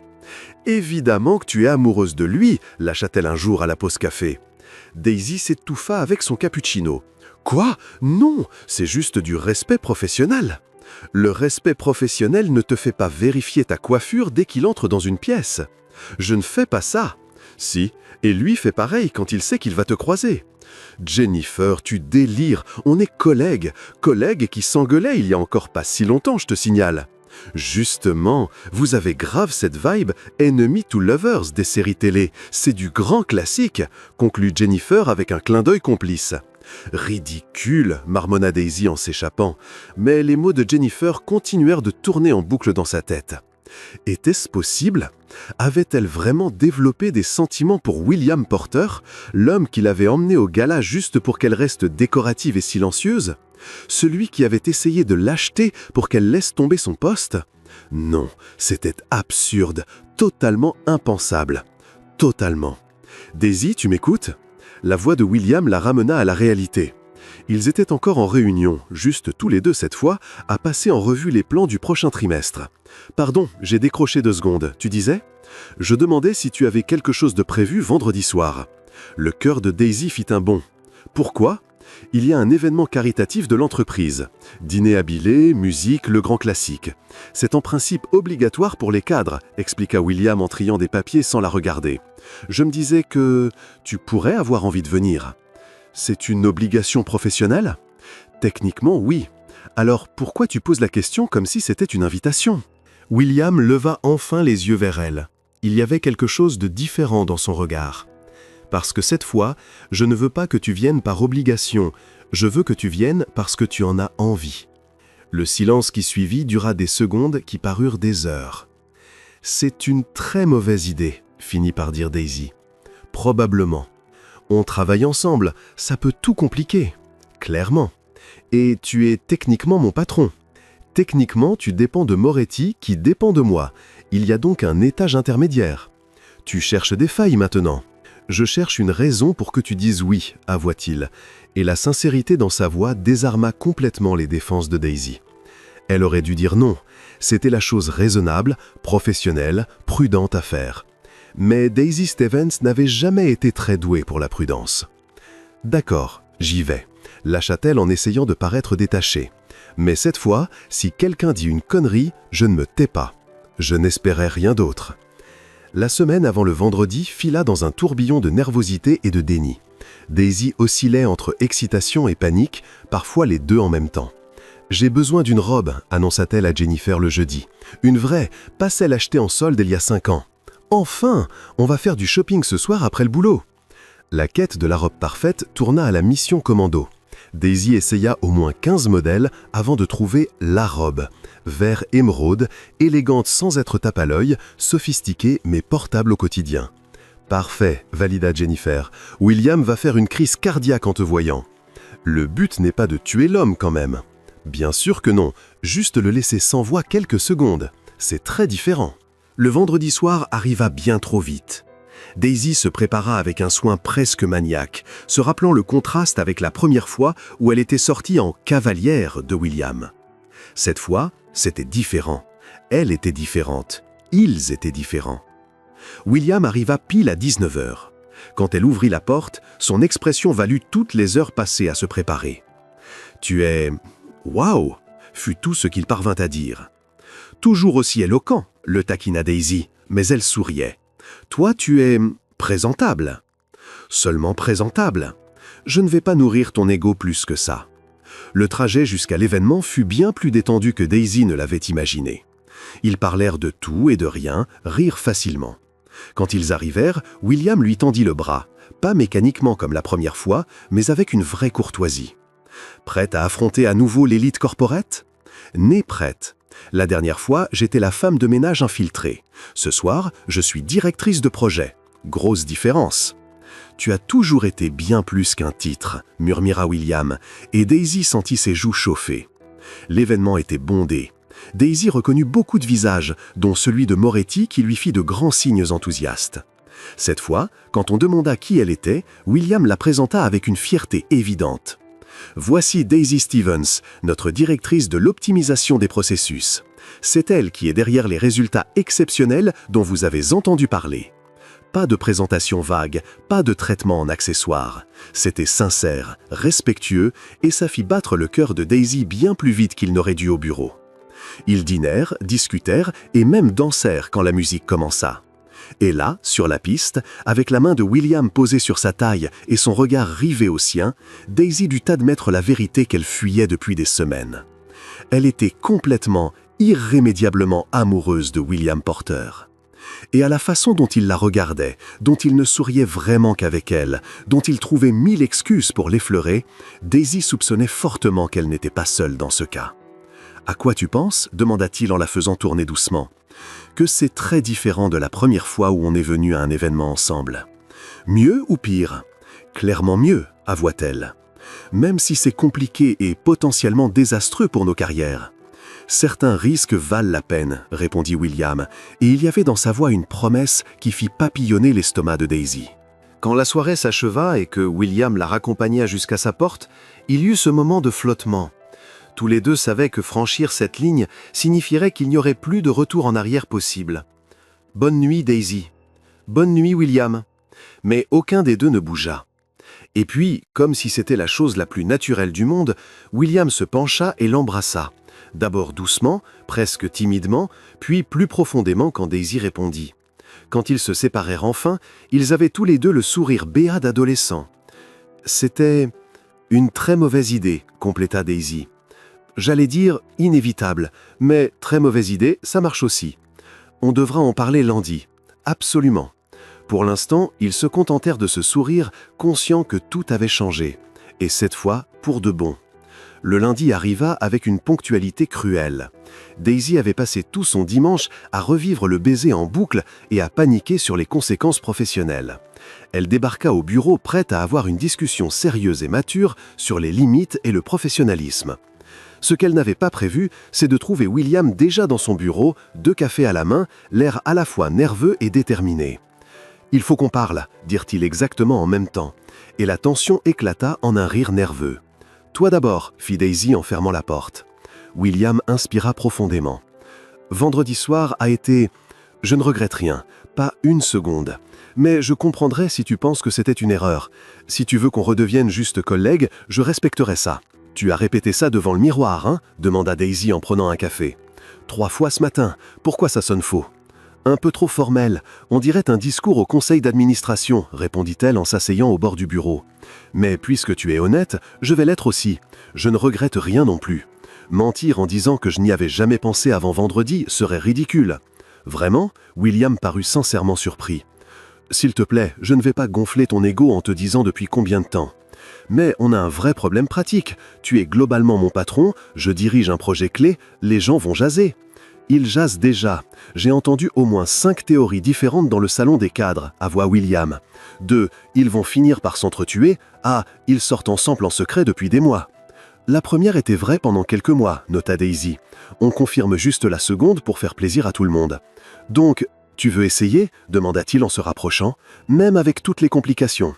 Oui, répondit-elle sans hésiter, mais avec des règles. Au bureau, on reste pro. Pas de traitement de faveur, pas de dispute de couple en réunion. Tout à fait d'accord. Et si ça ne marche pas, si ça devient bizarre, ça n'impacte ni le projet, ni mon poste. Jamais, promit William. Tu as tout construit par toi-même, rien ne changera ça. Parfait. Donc, on sort ensemble maintenant. Ça fait bizarre, dit à voix haute. Extrêmement bizarre, confirma-t-il, en souriant, et on regrettera probablement un jour. Sûrement, mais amusons-nous jusque-là. Garder leur relation discrète au bureau se révéla plus compliqué que prévu. Pas parce qu'ils avaient envie de se sauter dessus en public, mais parce qu'il était presque impossible de cacher les sourires niais qui apparaissaient dès qu'ils étaient dans la même pièce. « Vous ne trompez personne », déclara Jennifer après une réunion où Daisy et William n'avaient pas réussi à arrêter de se lancer des regards. « C'est évident. »« Je ne vois pas de quoi tu parles. » Daisy, il a souri 4 fois pendant cette réunion. 4. Avant toi, il faisait une demi-sourire par mois. Les chiffres ne mentent pas. Bon, peut-être qu'on voit où ça nous mène. Enfin, Jennifer la serra dans ses bras. Je peux le dire à quelqu'un ou c'est top secret? On reste discret pour l'instant. On n'a pas envie d'être le ragot des couloirs. Trop tard. En une semaine, la moitié du bureau chuchotait déjà sur le changement d'ambiance entre la directrice optimisation et le PDG. Les théories étaient créatives. J'ai entendu dire que vous vous étiez rencontrés sur une appli de dating, lança Thomas à la pause déjeuner d'équipe. Moi, on m'a dit que c'était un mariage arrangé par les familles, genre mariage de convenance qui a viré à l'amour, renchérit Linda. La version que j'ai eue, c'est que vous étiez rivaux secrets à la fac et que vous évacuez la tension maintenant, ajouta Patrick. Daisy manqua de s'étouffer avec son eau. Aucune de ces versions n'est vraie. Alors c'est quoi la vérité ? Demandèrent-ils en chœur. La vérité, c'est qu'on a commencé en se détestant, qu'on a bossé ensemble, qu'on s'est mieux connus et qu'on a décidé de tenter le coup. Rien de dramatique, pas de soap-opéra, expliqua Daisy. Dommage, c'est encore mieux que les théories, conclut Thomas. C'est réel. Pendant que sa vie perso s'épanouissait, le boulot tournait à plein régime. L'extension du projet à toute l'entreprise fut validée et Daisy se retrouva à manager une équipe bien plus grande. C'était intense, épuisant mais incroyablement gratifiant. Ce qu'elle n'avait pas anticipé, c'est la résistance croissante de certains cadres à l'ancienne. Les habitudes avaient la vie dure. Elle est trop jeune pour diriger un truc de cette ampleur, surprit-elle le directeur des opérations en passant devant une salle de réunion. Et soyons honnêtes, elle n'est là que parce que le PDG a un faible pour elle. La colère flamba immédiatement. Mais avant qu'elle ne déboule dans la pièce, Jennifer lui attrapa le bras. « Pas la peine, laisse ton travail parler pour toi. Il remet en cause tout ce que j'ai construit. Et tu vas lui prouver qu'il a tort en restant pro et en continuant à sortir des résultats excellents, trancha Jennifer. Ne lui offre pas la satisfaction de te voir perdre ton calme. Daisy inspira plusieurs fois. Jennifer avait raison, mais ça lui demanda un effort surhumain de ne pas aller faire un cours magistral sur sexisme et mérite. Le soir même, quand elle raconta l'incident à William, il devint livide. « Qui a dit ça? Je vais lui parler sérieusement demain. » « Non, le coupa Daisy. Ça ne ferait que lui donner raison, qu'il pense que j'ai besoin de toi pour me défendre. Je vais régler ça à ma manière, être tellement bonne que personne ne pourra plus nier mes compétences. Et peut-être faire une présentation à la prochaine Assemblée Générale pour montrer exactement comment mon projet a boosté les bénéfices. Les chiffres ne mentent pas. Tu es terrifiante quand tu es déterminée. C'est incroyablement sexy. Concentre-toi, William, on est en mode pro là. Désolé, fit-il en essayant de prendre un air sérieux, tout en souriant. Vas-y pour ton plan de domination corporate par la compétence irréfutable. Et c'est exactement ce que fit Daisy. À la grande assemblée suivante, elle présenta les données consolidées des 9 mois écoulés. Productivité globale de l'entreprise, plus 18%, satisfaction salariée, plus 23%, et surtout, bénéfices, plus 12%, dépassant toutes les projections initiales. Cela représente environ 4 millions de dollars de gains directs, conclut-elle en regardant droit le directeur des opérations. Comparé au plan initial de réduction d'effectifs, qui aurait économisé 2 millions, mais nous aurait fait perdre des talents précieux et le moral des équipes, les comptes sont clairs. Le silence dans la salle fut admiratif. Même le directeur des opérations dut hocher la tête, à contre-cœur.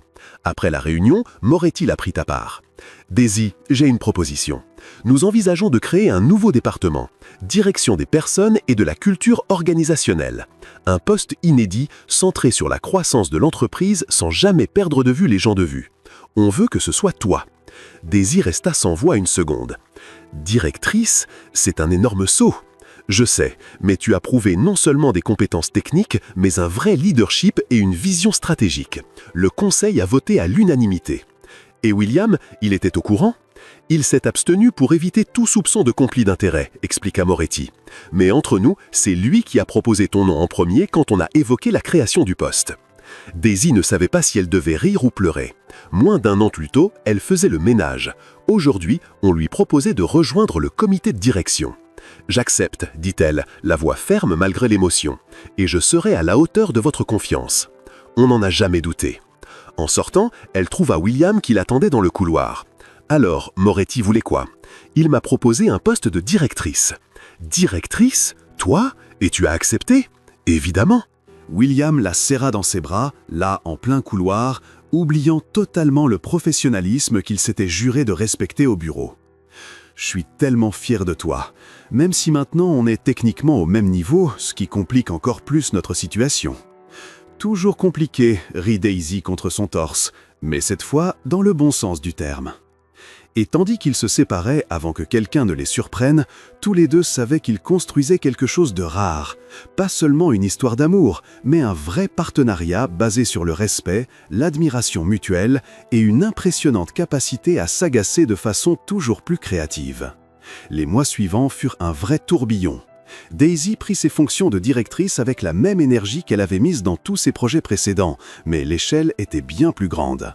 Elle avait désormais voix au chapitre sur les décisions stratégiques de l'entreprise, participait aux réunions du comité de direction et devait jongler entre vision long terme et résultats immédiats.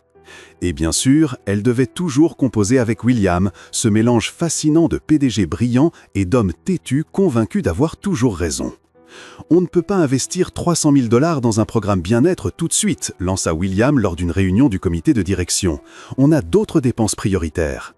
D'autres dépenses comme quoi? Encore des meubles importés pour ton bureau, rétorqua Daisy, sentant tous les regards se braquer sur elle. Désolé, c'était gratuit, mais mon argument tient toujours.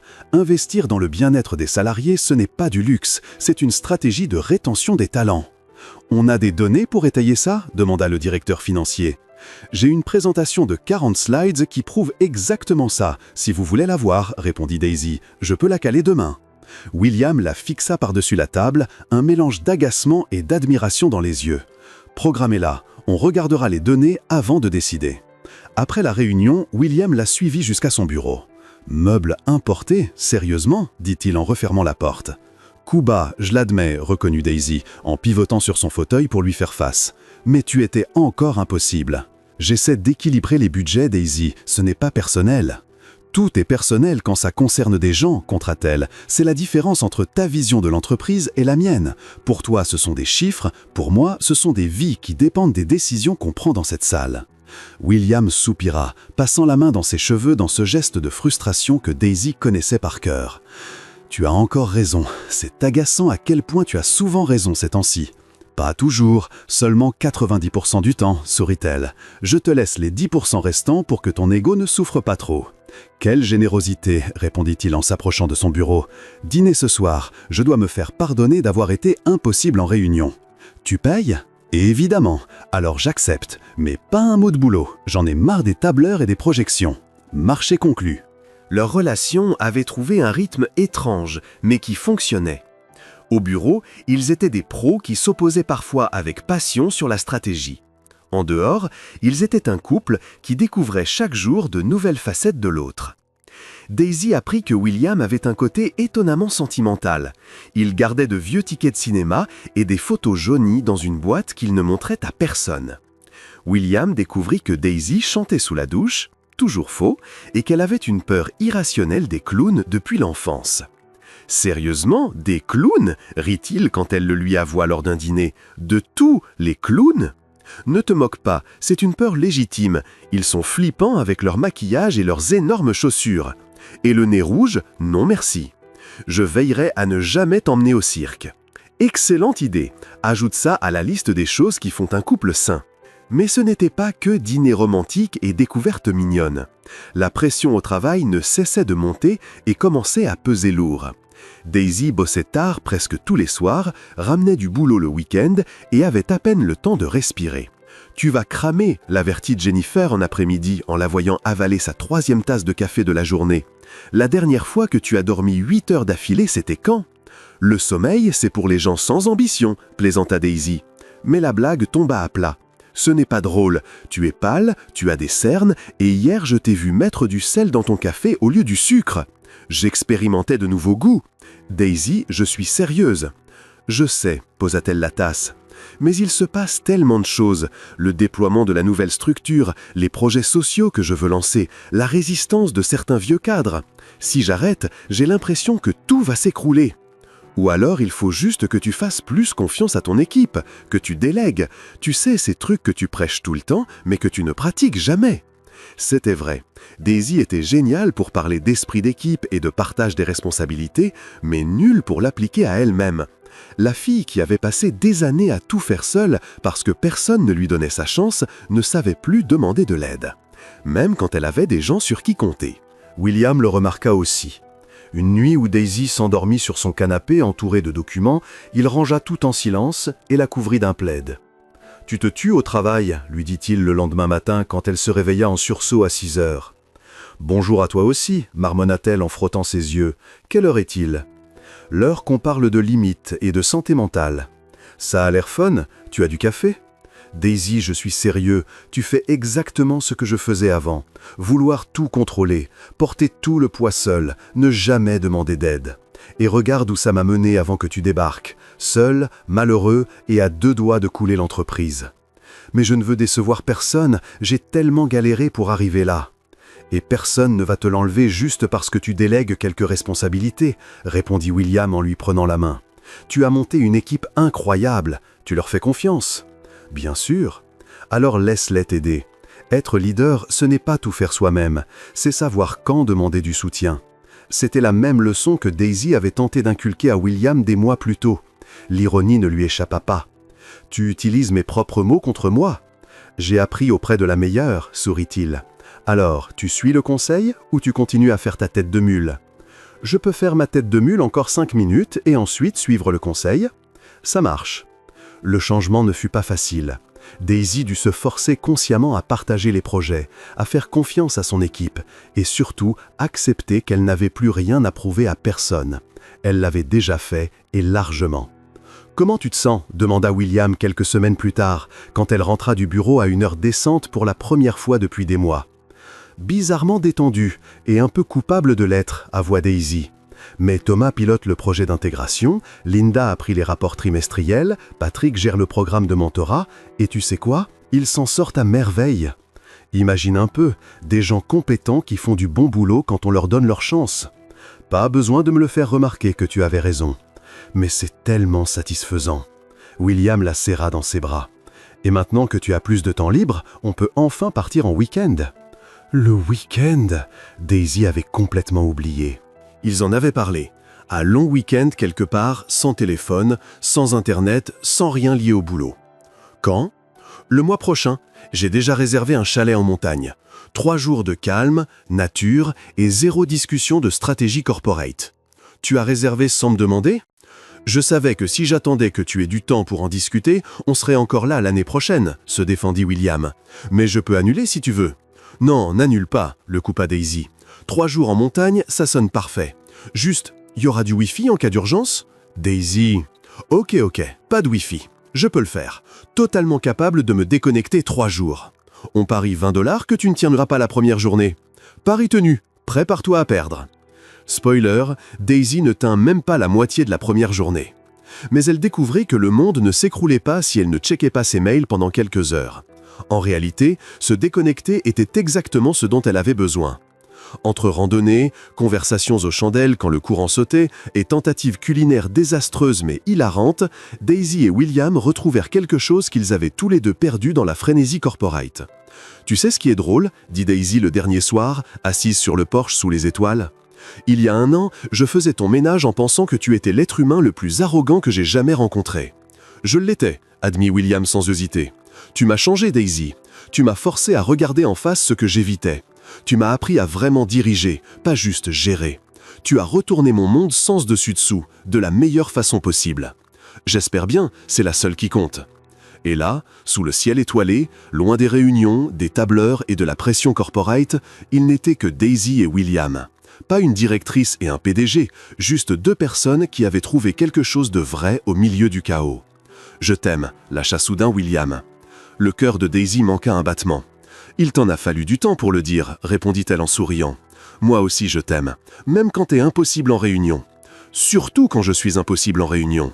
Ne poussons pas trop. » Tandis qu'ils riaient ensemble sous les étoiles, ils savaient tous les deux qu'ils avaient trouvé quelque chose de rare et précieux, quelque chose qui valait chaque dispute, chaque défi, chaque moment difficile qu'il avait fallu traverser pour y arriver. Le retour du week-end apporta une énergie nouvelle. Daisy revint au bureau plus équilibrée, William semblait moins tendu, et l'entreprise continuait de prospérer sous la nouvelle culture organisationnelle qu'ils avaient construite ensemble. Mais comme dans toute bonne histoire, un défi inattendu attendait toujours au tournant. « Il faut qu'on parle ». Moretti convoqua Daisy et William en réunion fermée un mardi matin. Son expression était bien trop sérieuse pour annoncer une bonne nouvelle. Ça sonne dangereusement comme les discussions qui commencent par « On doit parler de vos performances », tenta Daisy pour détendre l'atmosphère. Moretti ne sourit pas. Global Tech a fait une proposition de fusion. Très généreuse. Le conseil est divisé. William se raidit immédiatement. Une fusion, ils veulent nous absorber. Techniquement, ce serait un partenariat, précisa Moretti. Mais on sait comment ça se termine. Dans 2 ans, on serait totalement intégrés et on aurait perdu notre identité. Certains au conseil sont excités par les chiffres. D'autres, dont moi, s'inquiètent de ce que ça signifierait pour notre culture et nos équipes. Daisy sentit son estomac se nouer. Combien d'emplois impactés ? Dans les projections initiales, environ 30% de redondance. 300 personnes, Daisy. Non, trancha aussitôt William, on ne l'envisage même pas. William, on ne peut pas le rejeter sans le présenter au conseil, tempéra Moretti. Ils ont le droit de voter. Il nous faut une meilleure stratégie que juste dire non. Alors on va leur donner une raison de dire non, répondit Daisy, déjà en train de réfléchir à toute vitesse. Il faut prouver que Porter Enterprises vaut plus seul qu'en fusion. Moretti, combien de temps avant le vote ? 3 semaines. 3 semaines, répéta Daisy en regardant William. On peut le faire ? On peut, affirma-t-il. Et à cet instant, ils redevinrent une équipe. Il nous faut des données actualisées, des projections de croissance, peut-être quelques partenariats stratégiques plus modestes pour montrer notre force sur le marché. Et surtout, démontrer la vraie valeur de notre culture d'entreprise, ajouta Daisy. Quelque chose qui n'apparaît pas sur les tableurs, mais qui fait toute la différence. Les jours suivants furent frénétiques.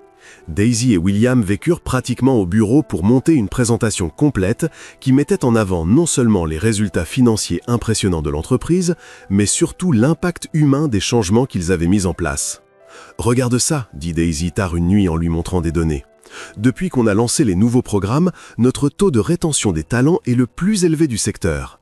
Ce sont les concurrents qui perdent des gens au profit de nous, pas l'inverse. C'est de l'or en termes de valeur de marché. » Et ça, ajouta William en pointant un autre graphique, l'innovation interne a augmenté de 40%. Des salariés heureux et impliqués génèrent plus d'idées, plus de solutions, plus de croissance. Tu vois, les gens ne sont pas seulement des ressources, ce sont des actifs. Daisy sourit, épuisée. Tu as enfin appris la leçon. J'ai eu une prof incroyable, agaçante mais incroyable. Jennifer passait régulièrement avec du café et de quoi manger pour éviter qu'il ne s'écroule de faim ou de fatigue. « Vous êtes impossible », lança-t-elle en posant des sandwichs sur la table. « Vous bossez mieux ensemble que séparés, mais vous vous stressez encore plus quand c'est sérieux. » « C'est notre façon particulière de fonctionner », répondit Daisy en attrapant un sandwich. « Merci de nous garder en vie. Faut bien que quelqu'un s'y colle. » La semaine avant la présentation finale, quelque chose d'inattendu se produisit. Des salariés de différents services commencèrent à défiler au bureau de Daisy de leur propre initiative. « On a entendu des rumeurs de fusion », expliqua Thomas, porte-parole d'un groupe d'au moins 20 personnes. « On veut aider, qu'est-ce qu'on peut faire ?»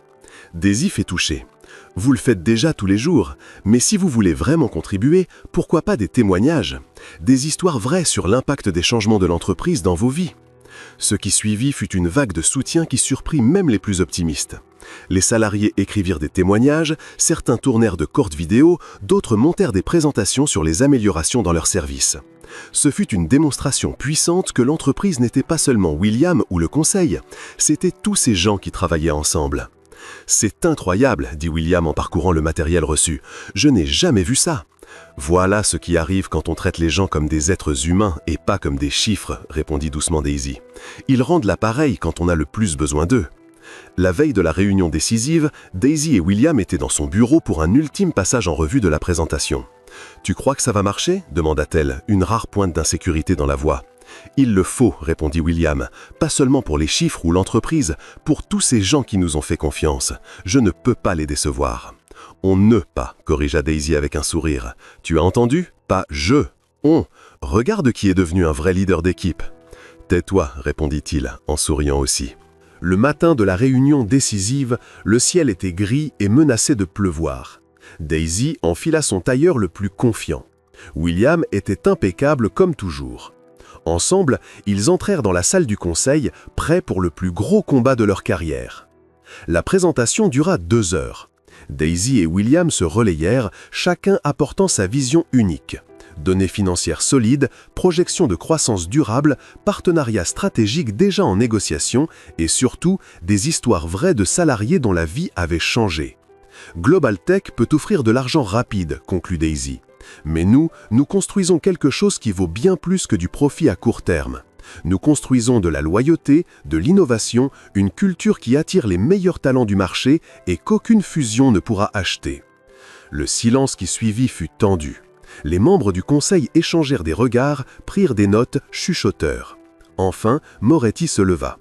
Passons au vote. Qui est pour le rejet de la proposition de Global Tech et le maintien de l'indépendance de Porter Enterprises? Un à un, les mains se levèrent. Certains hésitèrent, mais au final, le vote fut unanime. « Proposition rejetée », annonça Moretti. Le soulagement dans la salle fut palpable. Porter Enterprises reste indépendant. Daisy et William sortirent épuisés, mais victorieux. Dans le couloir, à l'abri des regards du conseil, il la serra dans ses bras. « On l'a fait », murmura-t-il. « On l'a fait », répéta-t-elle, « parce qu'on bosse ensemble, comme de vrais partenaires. » À ce propos, William recula légèrement, mais garda les mains sur ses épaules. « Il y a quelque chose que je veux te demander. Si c'est encore un projet de dernière minute avec un délai impossible, la réponse est non. Ce n'est pas professionnel. » Il inspira profondément et Daisy comprit qu'il était vraiment nerveux. « Daisy, ces derniers mois ont été les plus durs et les plus heureux de ma vie. Tu m'as complètement changé.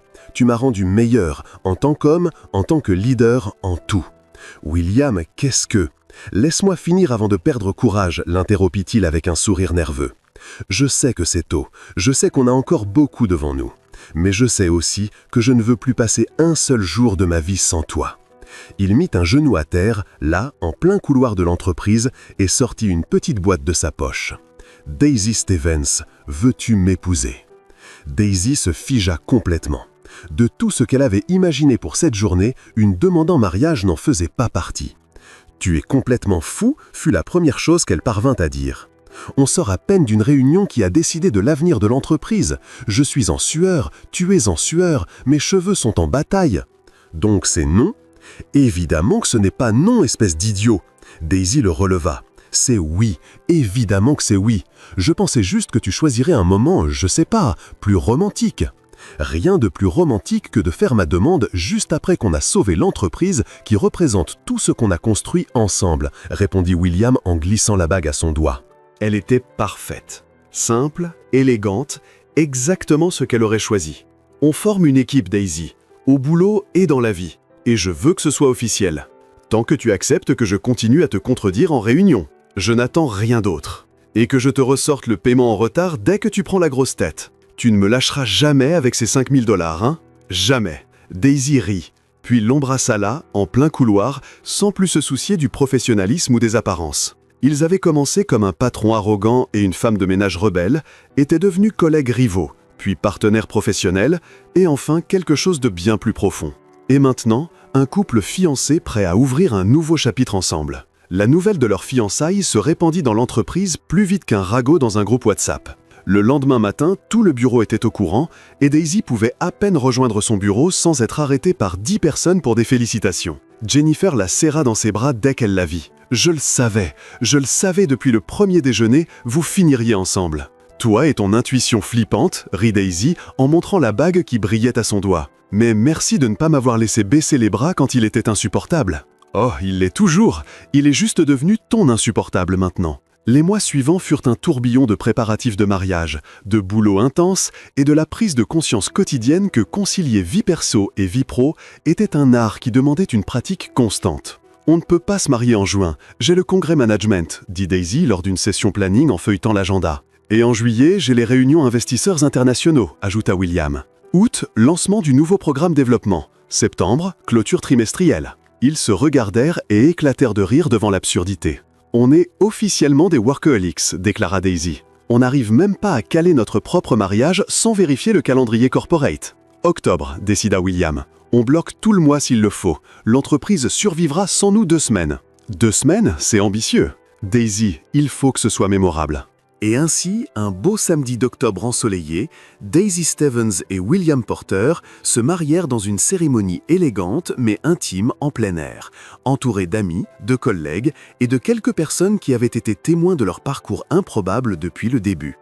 Moretti fut bien sûr garçon d'honneur. « Je n'aurais jamais imaginé que cette soirée de gala se terminerait par un mariage », lança-t-il dans son discours, faisant rire toute l'assemblée. « Mais j'ai toujours su reconnaître un bon partenariat quand j'en voyais un. » Jennifer était demoiselle d'honneur et pleura pendant toute la cérémonie, ce qui fit pleurer Daisy, qui fit pleurer William, créant un effet domino de larmes que personne n'avait prévu. « Je me souviens quand tu faisais le ménage dans la même salle où tu danses aujourd'hui en tant que directrice, dit une ancienne collègue de ménage à la réception.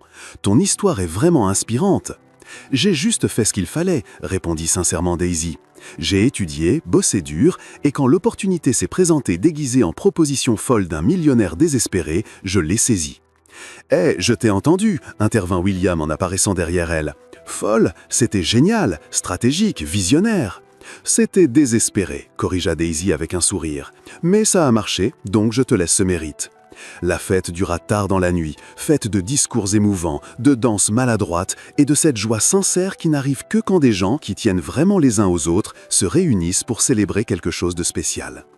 Quand ils se retrouvèrent enfin seuls à la fin de la nuit, épuisés mais heureux, William attira Daisy pour une dernière danse, même si la musique était déjà finie. « Alors, Madame Porter ?» À ce sujet, je garde Stevens professionnellement. Daisy Stevens Porter. J'ai besoin de continuité sur mon CV. Évidemment, je n'attendais pas que tu changes complètement pour moi. Bien, parce que je ne le ferai pas. Mais tu as droit à la moitié du nom, alors estime-toi chanceux. La lune de miel fut tout ce qu'ils avaient promis. 2 semaines totalement déconnectées, voyage sans hâte, rire sur des bêtises et rappel constant des raisons pour lesquelles ils étaient tombés amoureux. À leur retour, l'entreprise tournait parfaitement. L'équipe de Daisy avait tenu tous les projets, prouvant qu'elle avait construit quelque chose de vraiment durable et indépendant de sa présence constante.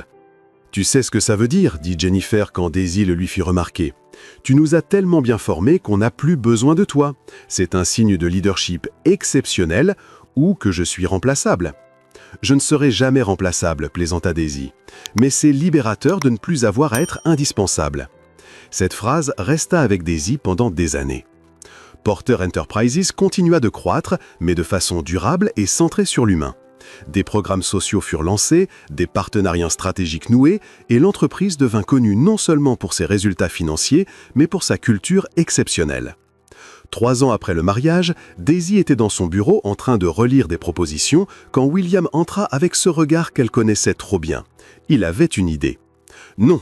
lâcha-t-elle avant même qu'il ouvre la bouche. « Tu ne sais même pas ce que je vais proposer.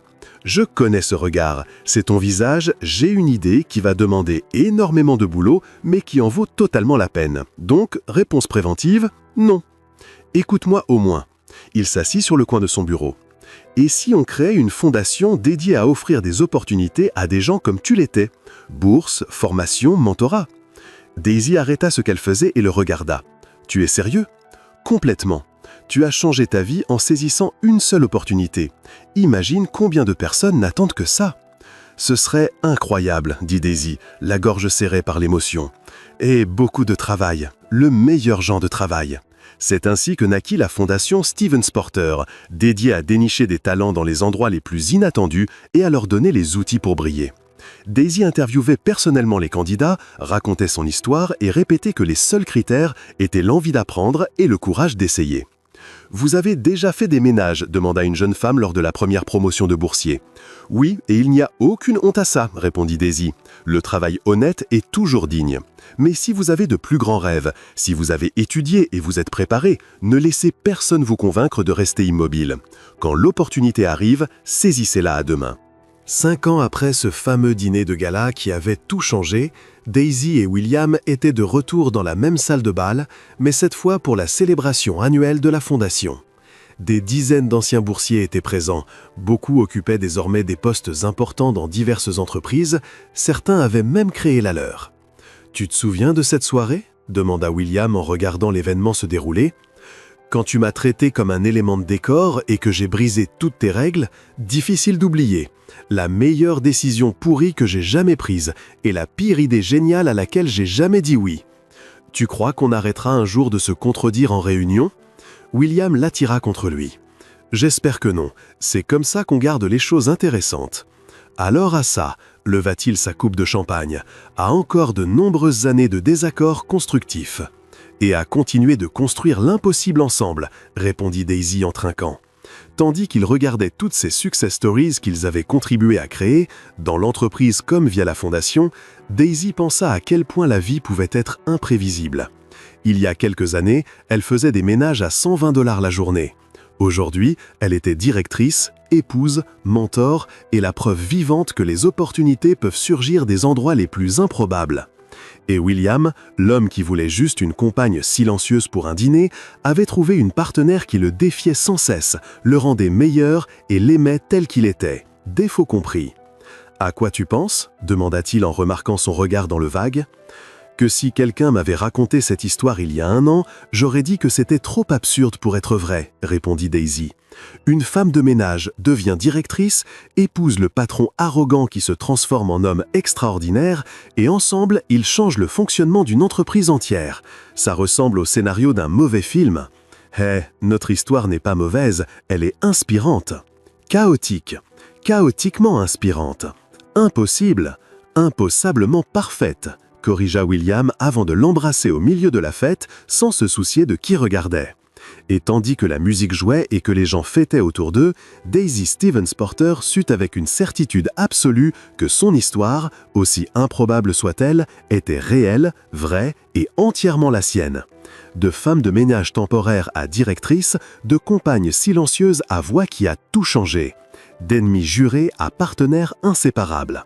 Une histoire qui valait la peine d'être racontée. Et le meilleur dans tout ça, elle ne faisait que commencer. Qu'avez-vous pensé de l'histoire de Daisy et William? Laissez vos avis en commentaire. Notez cette histoire de 0 à 10. Et n'oubliez pas de vous abonner et d'activer la cloche pour suivre toutes nos histoires. Vous pouvez aussi regarder d'autres histoires inspirantes en cliquant juste ici à la fin.